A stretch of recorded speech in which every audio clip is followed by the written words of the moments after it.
Hello, everyone. Welcome back to Say It. Hey everyone, I am Mike. And I am Sarah. Mike, look at the title of today's video. It could be true, it should be true, it would be true. Wait, aren't those basically the same sentence? That's exactly what most people think. Funny enough, my coworker fell right into that trap yesterday. What happened? She was venting about someone running late. She could be stuck in traffic, she should be here by now, and if she doesn't hurry, the boss would be furious. Whoa, all three in one breath, about the exact same situation too. Right, and none of them mean the same thing. Oh, I see it now. This connects to our older episode too, right? Could have, should have, would have? Close, but different family completely. That one was the past, regret, things already over. And today's about right now or soon. Exactly, live guessing. Classic mix-up, they genuinely look like cousins. So what's the actual difference? Here's the whole episode in one sentence. Could be means possible, should be means likely, would be means a definite result if something else were true. That's the one. Simple enough to actually remember. One more quick thing. This isn't just could, should, and would by themselves. Those do their own separate jobs, right? Ability, advice, old habits. Exactly. Today's specifically about that little word be attached to them. Oh, so be is actually doing something, not just sitting there. Right. It's what turns them into a live guess about right now. Good to know before we dive in. By the end of today, you'll hear any sentence and know exactly which one fits. I'm ready. But first, like and subscribe to Say It. It genuinely helps us keep making these. One rambling coworker, 3 phrases to sort out. Let's go. So back to my coworker sentence for a second. The traffic, the boss, the whole thing? Right, that one. All 3 modals were really answering one single question underneath. Which question? How sure am I, and why? Oh, I see it now. Could be, should be, would be. They're all just different levels of sureness. Right on. But each one gets that sureness from a different place. What do you mean a different place? Could be just needs a possibility, nothing more behind it. Should be needs a normal pattern, something that usually happens this way. And would be? Would be needs an imagined condition, something that isn't real yet but would create a result if it were. So 3 different sources for basically the same kind of guess. That's the one. Let's actually try one example using all 3 at once. Go for it. Imagine someone asks where your friend Alex is right now. He could be at the gym. Right, that's just a possibility, nothing more. He should be at the gym. That's stronger because it's his normal schedule, so it's likely. He would be at the gym if his back wasn't hurting. No way, and that one's completely different. An imagined result based on a condition that isn't even true. Huh, that makes sense. 3 sentences, 3 totally different meanings, and they all sound almost identical. They really do. We'll come back to this exact example later, side by side, once we've covered each one properly. There it is. Could be, possibility. Should be, likely pattern. Would be, imagined result. Could be, possibility. Let's actually build that one out properly. Starting with the basic meaning? For sure. Could be means something is possible without any strong confidence either way. Imagine your car makes a strange noise. It could be a mechanical problem, or it could just be something loose. There it is. You're not sure. You're just naming a couple of real possibilities. What if it's about a person instead of a thing? Imagine you're trying to guess where your roommate went. She could be at the store or she could be out for a run. Same idea, just two guesses, neither one confirmed.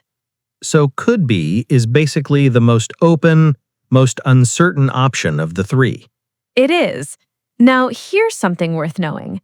Could be has a close cousin, might be, and people mix them up constantly. Aren't they the same thing? Mostly. In casual speech, yes.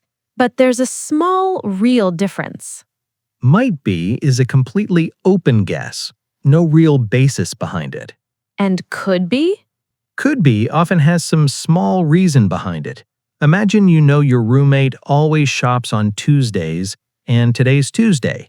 She could be at the store, since it's her usual day. Right on. There's actual evidence there, however small. Compare that to just guessing randomly. She might be at the store, or she might be at a friend's place. No real reason either way, just a guess.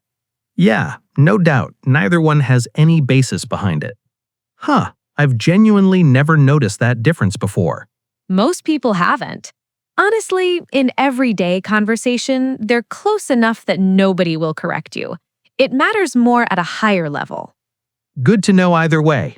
What's next? A real common mistake. People sometimes use bare can here instead of could. Like how? Imagine guessing where your mom is right now. Mom can be at the supermarket is actually wrong. Oh, that does sound a little off now that you say it. Right on.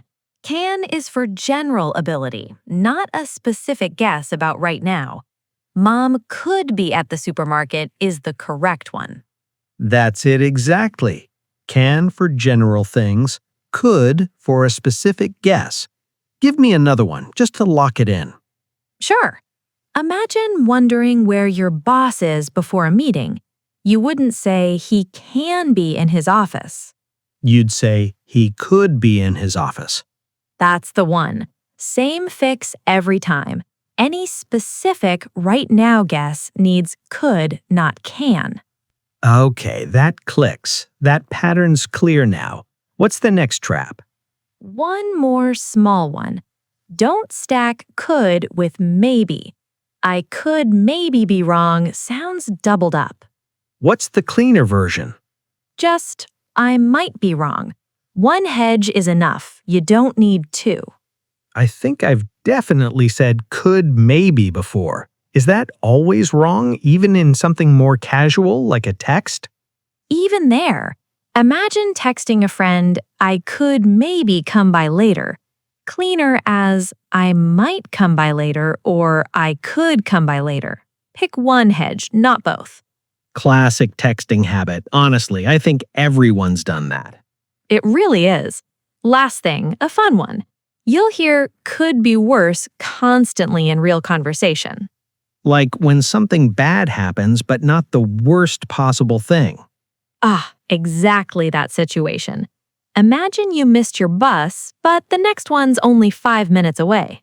Could be worse, honestly. Possibility, the could versus might nuance, the can mistake, the maybe trap, and could be worse. Nailed it, all in one phrase.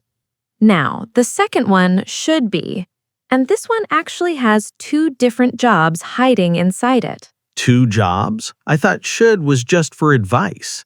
That's one job, yes. Imagine your friend is driving way too fast. You should slow down a little. Totally, that's your personal opinion, your recommendation. But there's a second job, and it's the one we actually care about today. What's the second one? Expectation, based on how things normally go. Imagine you called a taxi 10 minutes ago. The taxi should be here soon. That's the one. That's not advice at all. You're not recommending anything. You're saying, based on normal timing, this is probably about to happen. Huh, so the same word does 2 completely different jobs. It does, and a lot of learners blur them together. One's an opinion about behavior, the other's a prediction about probability. Give me one more example of the expectation kind, just to lock it in. Sure. Imagine you mailed a package 3 days ago, and delivery usually takes 3 to 5 days. It should arrive soon. Yeah, no doubt, same idea. A prediction based on a normal pattern, not an opinion. Okay, that clicks. Should be actually feels a lot more precise than I thought. It really is precise, actually. There's even a rough number behind it. Should be sits at around 90% certainty. Wait, really? There's an actual percentage? Roughly, yes. Must sits higher, around 95%, almost certain. May or might sit under 50%, genuinely uncertain. So should be sits pretty high on that scale, closer to certain than not. That's it exactly. There's actually a simple version of this same idea using weather. It will rain, certain. It should rain, probable. It may rain, possible. It might rain, less likely. Oh, that's a really clean way to see the whole scale at once. It is. Now, here's something genuinely encouraging before we move on.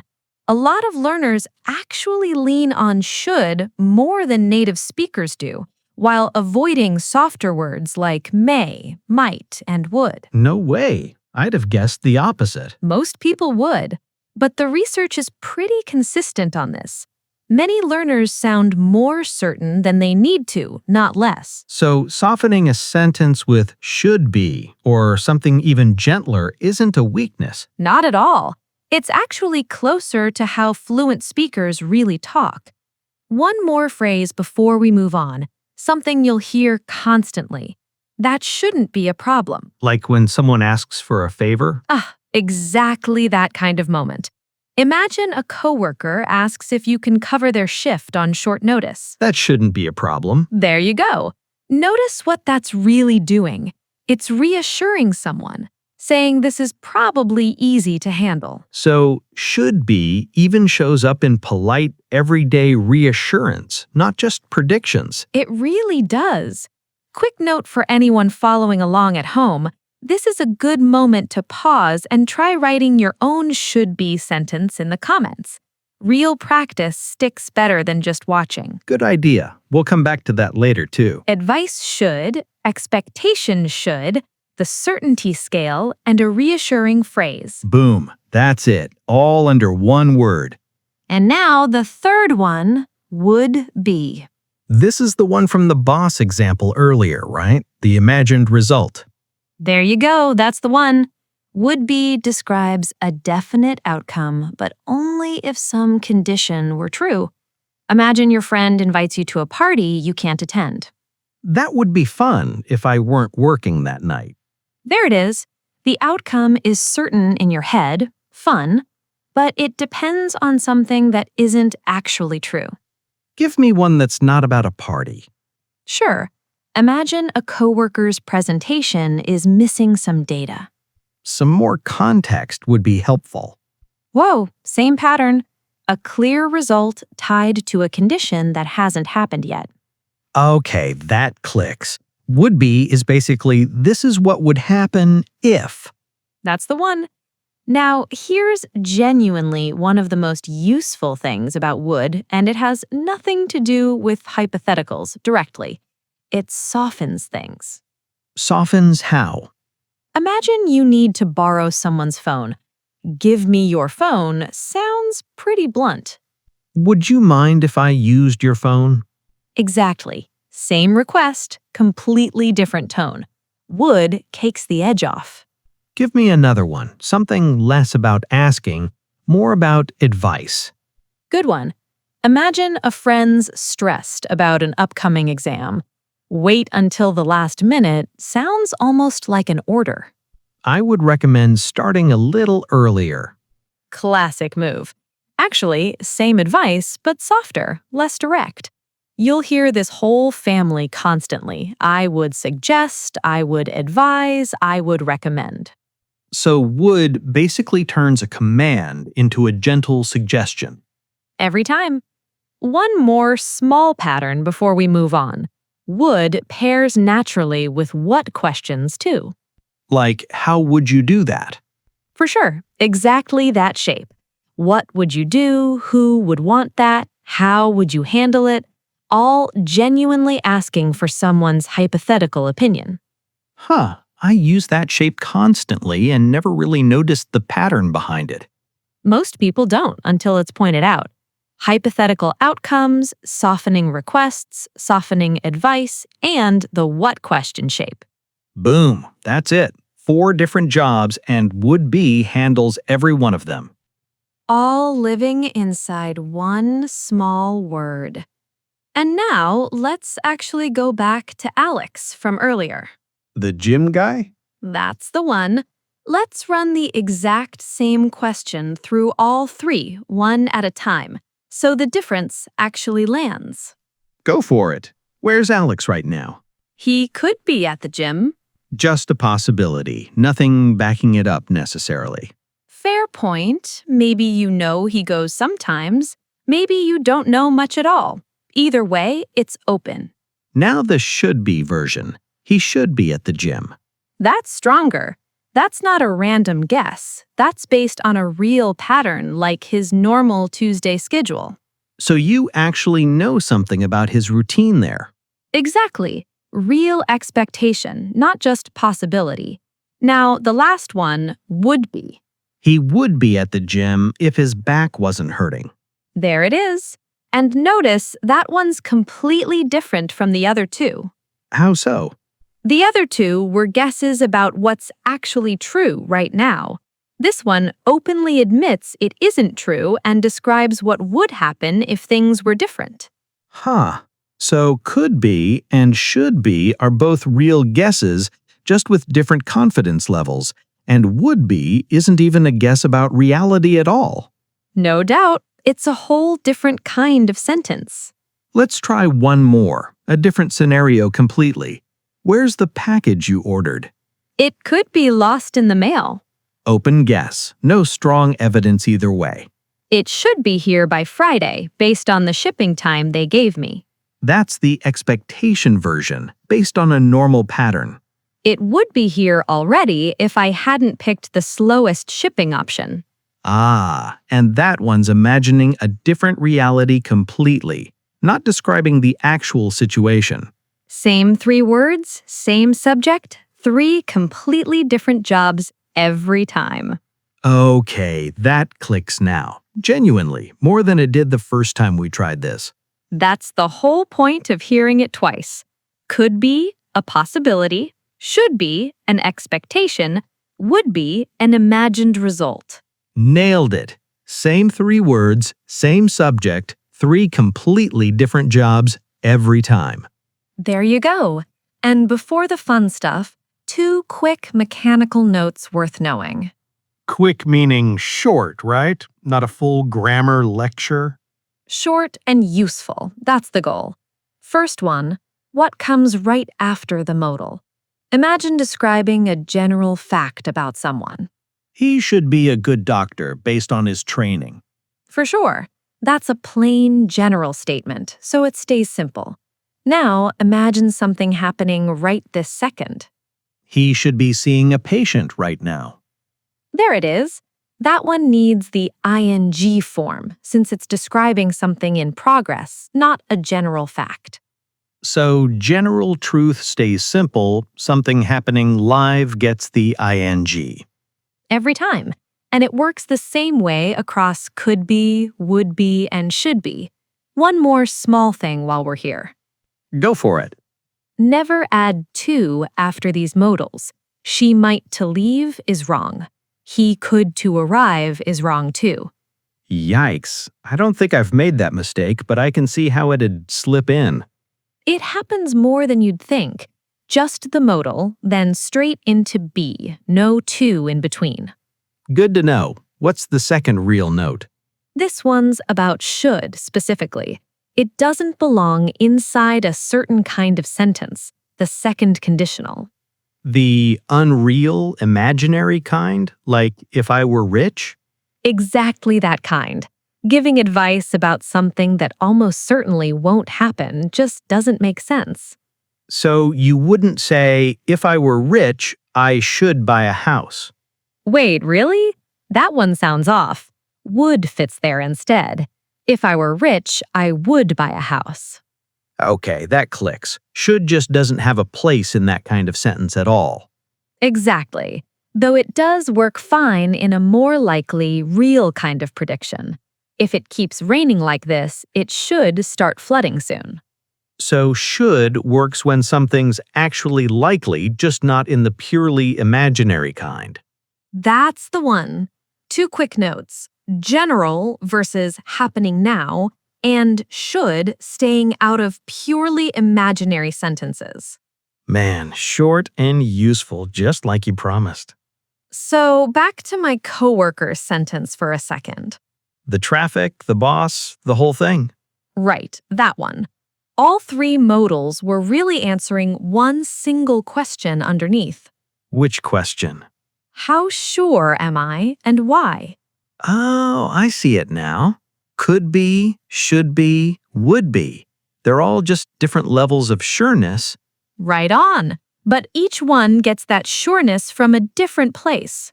What do you mean a different place? Could be just needs a possibility, nothing more behind it. Should be needs a normal pattern, something that usually happens this way. And would be. Would be needs an imagined condition, something that isn't real yet but would create a result if it were.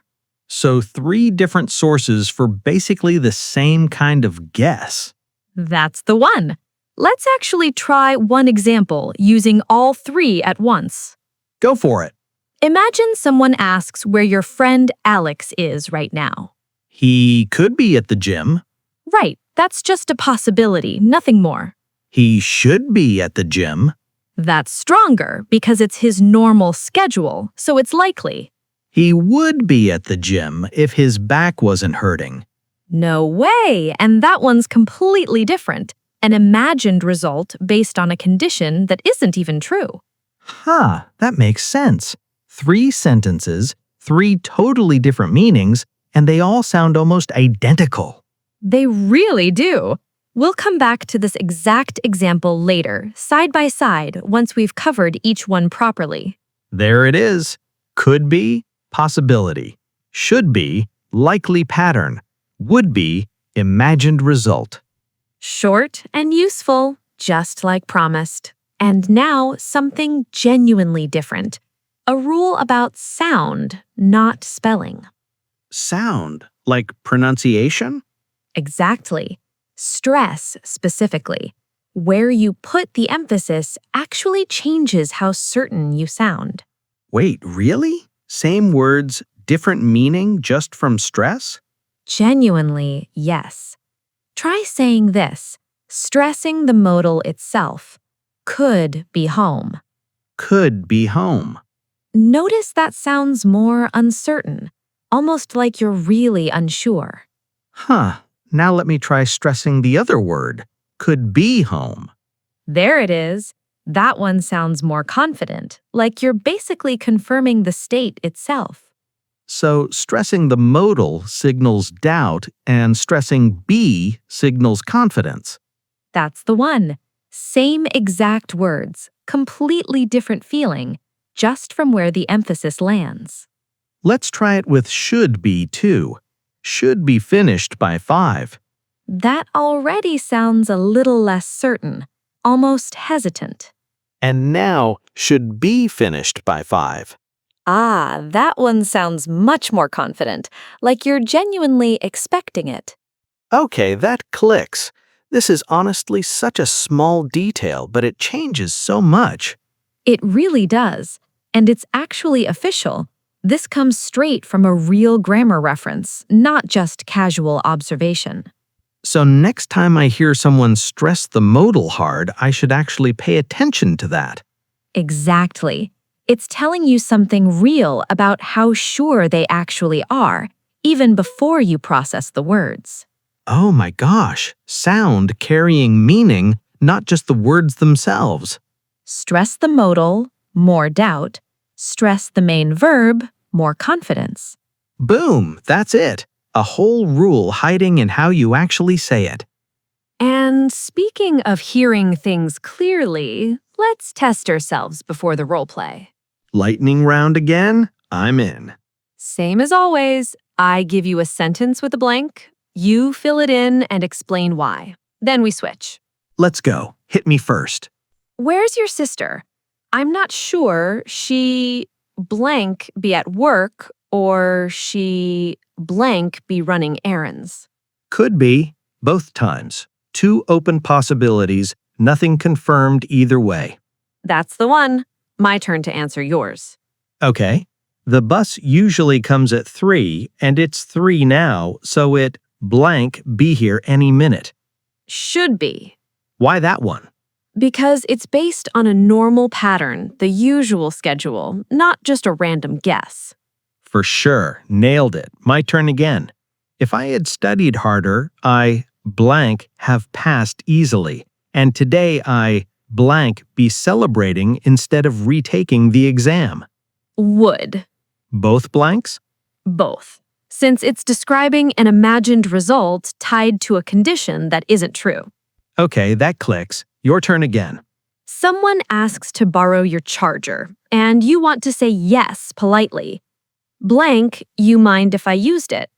Wait, flip that. You're the one asking. Would you mind if I borrowed your charger? Huh. And why would over just asking directly? Because it softens the request, makes it feel less like a demand. There you go. Last one, and this one's about stress, not words. Say this 2 ways, and tell me which one sounds more confident. Could be home, stressing could first, then stressing home. Could be home sounds unsure. Could be home sounds confident. Nailed it. 5 for 5 again. I think this episode actually stuck. Let's prove it with one real conversation. Let's do it. 2 friends trying to figure out weekend plans. Hey, have you heard from Jordan? We were supposed to meet at noon. Not yet. He could be stuck in traffic, or he could just be running late as usual. Honestly, knowing him, he should be here soon. He's actually pretty reliable once he's on the road. True. Hey, if the weather clears up later, would you be up for the beach instead? That would be great if my car wasn't in the shop. All right, I forgot about that. It should be ready by tomorrow, though, didn't you say? That's what they told me, fingers crossed. Well, worst case, we just stay in. Could be worse, honestly. We've had rougher weekends than that. True enough. Oh, speaking of Jordan, isn't that his car pulling in? It could be. Hard to tell from here. It should be him. He said he was 5 minutes away 20 minutes ago. That tracks. Let's pause there and actually break this down. Good idea. Start with the first one. He could be stuck in traffic. That's an open guess. No real evidence either way. Just a possibility. Classic. Next, he should be here soon, based on being reliable. That's expectation, a normal pattern you actually know about him. Exactly. Then, that would be great if my car wasn't in the shop. That's the hypothetical one, a result depending on something that isn't true right now. Right. What about, it should be ready by tomorrow? Expectation again, based on what the shop actually told you. And could be worse? That's the fixed idiom, acknowledging things aren't great, but not the worst either. Last one. It could be him, and it should be him. Could be is the open guess from far away, and should be is the stronger one once you actually have a reason, like the timing lining up. All 3 modals, 6 separate moments, and every single one meant something slightly different. That's the whole episode, right there in one conversation. Oh boy, we have covered so much today. We really have. Let's go through it one more time, quickly. Could be an open possibility, should be an expectation based on a normal pattern, would be an imagined result tied to a condition. And remember, stress the modal for more doubt. Stress be for more confidence. Right. So here's your practice for today. Write one could be, should be, or would be sentence in the comments. Something from your actual day. We read every single one. And if you want the past tense side of this whole family, regret, missed chances, things already over, check out our episodes on would have and would have been, and could have, should have, would have. Those pair perfectly with this one. Subscribe to Say It if you haven't already. Take care, everyone. Bye, everyone.